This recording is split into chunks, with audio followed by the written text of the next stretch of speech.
कैसे हैं आप? नेदरलैंड के वीज़े के ऊपर वीडियोस बनाऊंगा मैं, और नेदरलैंड का वीज़ा, इसका टाइम प्रोसेस कितना लगता है, और दूसरा इसके जो डॉक्यूमेंटेशन चाहिए इसके लिए वो क्या क्या चाहिए, और दूसरा ये है कि इसकी जो एम्बेसी है, काफ़ी लोग बोल रहे हैं कि इसकी एम्बेसी ओपन होगी और वर्क करना स्टार्ट हो गई है। 2019 की अगर बात करूं तो नेदरलैंड की एम्बेसी ने बहुत सारे वीजा इशू किए हैं। जो लोग गल्फ से अप्लाई करते रहे हैं, इवन अगर पाकिस्तान से अप्लाई किया है जिन लोगों ने, तो कुछ लोगों के वीजा रिफ्यूज भी हुए। ऐसा नहीं कि हर बंदे को वीजा मिला है, लेकिन बहुत सारे लोगों को इन्होंने वीजा दिए। इसकी वीजा रेशियो बड़ी अच्छी रही है।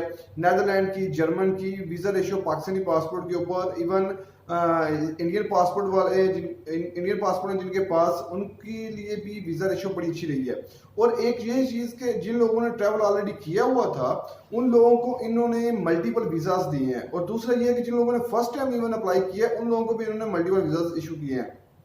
बाकी अगर डॉक्यूमेंटेशन की बात करूं तो डॉक्यूमेंटेशन में आपने सबमिट कहाँ पे करवानी है? वीएफएस सेंटर वाफे माल में आपने सबमिट करवानी है। सबसे पहले इसकी अपॉइंटमेंट लेनी है। अभी अगर बात करूं तो करंट सिचुएशन की, नेदरलैंड की जो अपॉइंटमेंट्स हैं वो जस्ट एक्सपेक्ट जो है एक्सपेक्शनल सॉरी जस्ट कुछ एप्लीकेशन शॉर्ट स्टे वीजा के लिए कुछ एप्लीकेशंस ले रहे हैं। बाकी इसके लिए जो उन्होंने ओपन नहीं की कि आप हर बंदा जाके शॉर्ट स्टे वीजा के लिए अप्लाई कर सकता है। बाकी अगर डॉक्यूमेंटेशन की बात करूं तो डॉक्यूमेंटेशन में नेदरलैंड के लिए 6 मंथ की बैंक स्टेटमेंट चाहिए होती है। अगर आप इसकी चेक लिस्ट पे जाकर देखें तो चेक लिस्ट में आपको 80 यूरो तो हर शेरियन कंट्रीज की वीजा फीस होती है। अगर इसकी चेक लिस्ट में देखें तो इन्होंने स्पेशल वहां पे मेंशन किया होता है कि कवर लेटर साथ में अटैच करें, कवर लेटर आप साथ में अटैच करें, बनाए वो। उसमें डॉक्यूमेंटेशन में नो ऑब्जेक्शन लेटर, जिस कंपनी में आप जॉब करते हैं उसी कंपनी का नो ऑब्जेक्शन लेटर होता है कि ये हमारा एम्प्लॉय है, और इसकी इस ज्वाइनिंग डेट वहां पे मेंशन होती है, इसकी सैलरी मेंशन होती है, पासपोर्ट नंबर, उसके अलावा आपका name, first name, sir name आपका वहां पे मेंशन होता है। बाकी एक्सपेक्टेड विजिट कि कब आपने ट्रैवल करना है और कब आपने वापस आना है, वहां पे आपकी लीव वहां पे मेंशन होती है। नीचे मैनेजिंग डायरेक्टर की या किसी भी एचआर मैनेजर के किसी के भी साइन होते हैं, वो कंपनी के लेटर के ऊपर होता है, स्टैंप और साइन करवानी होती है।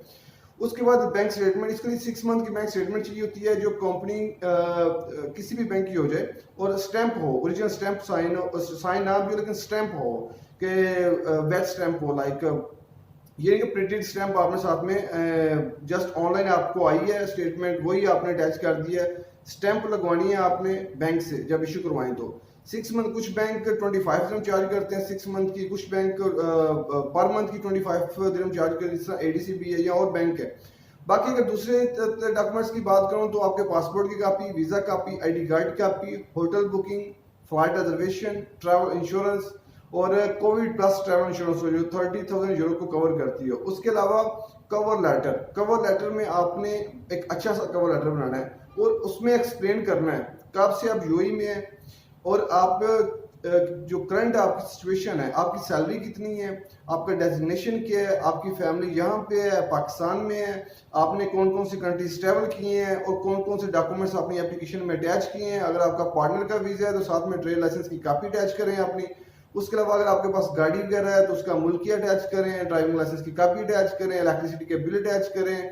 तो ये सारी चीजें अटैच करें। अगर आपके पास ऑफिस का जारी है वो भी अटैच कर दें। पार्टनर का वीजा है, आपके पास लाजम आपके कोई एम्प्लॉयज होंगे, एम्प्लॉयज की लिस्ट भी अटैच कर दें, कशिफ निकालें वो भी अटैच कर दें।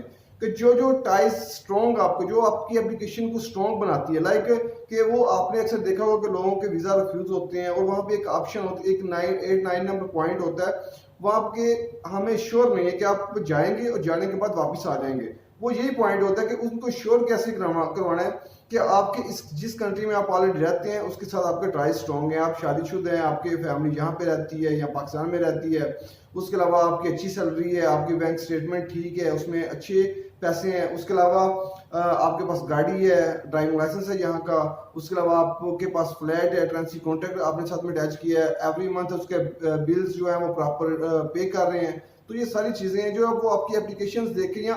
कवर लेटर इस तरह का बनाएं कि वो जो कवर लेटर आपका वीजा ऑफिसर देखे तो उसके बाद उसको समझ आ जाए कि इसने कौन कौन से डॉक्यूमेंट्स इस एप्लीकेशन में अटैच किए हैं और इसका पर्पस क्या है, पर डे की एक्टिविटीज लिखे। और दूसरा इसके लिए जो मेन चीज है, मेन चीज इसके लिए ये है कि आप समटाइम क्या करते हैं, जो मिस्टेक करते हैं मेन, होटल जो बुकिंग साथ में अटैच करते हैं वो एक बड़े एक्सपेंसिव होटल की बुकिंग अटैच कर देते हैं, 4 स्टार 5 स्टार होटल की अटैच कर देते हैं। हमें 4-5 दिन रहना है, 4-5 दिन की एक्सपेंसिव होटल बुकिंग अटैच कर दी। लाइक जब आप एप्लीकेशन बनाते हैं तो होटल बुकिंग का बजट हिसाब रखा करें। अगर आपकी 5,000 दिन सैलरी है, उसमें से देखें 15,000 दिन आपके अकाउंट में पड़ा हुआ है, या 20,000 दिन आपके अकाउंट में पड़ा हुआ है, या 10,000 दिन आपके अकाउंट में पड़ा हुआ है, तो फिर देखें कि फ्लाइट मेरी जो है वो कितनी एक्सपेंसिव हो रही है।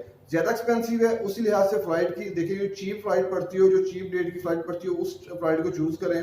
दूसरा, जो होटल है वो ज्यादा एक्सपेंसिव ना रखें, 2 स्टार रख लें, 3 स्टार रख लें होटल। होटल अपनी सैलरी के लिए, अगर 5,000 सैलरी आपकी है तो उसमें 5,000 सैलरी वाला बंदा किस टाइप के होटल में वो अफोर्ड कर सकता है, उस टाइप का होटल आप वहां पे बुक करें।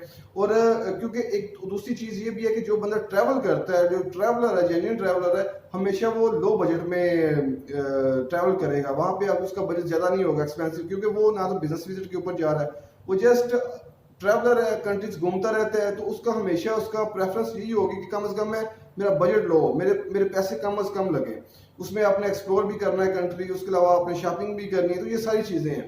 तो ये डॉक्यूमेंट, इसके लिए जो डॉक्यूमेंट्स हैं वो आपने सबमिट करने हैं BFA सेंटर में, बायोमेट्रिक भी वहीं पे देनी है आपने। और उसके अलावा जो इसके जो टाइम ड्यूरेशन है, टाइम ड्यूरेशन आपको पता है कि 14 वर्किंग डेज लेता है शेंगेन कंट्रीज।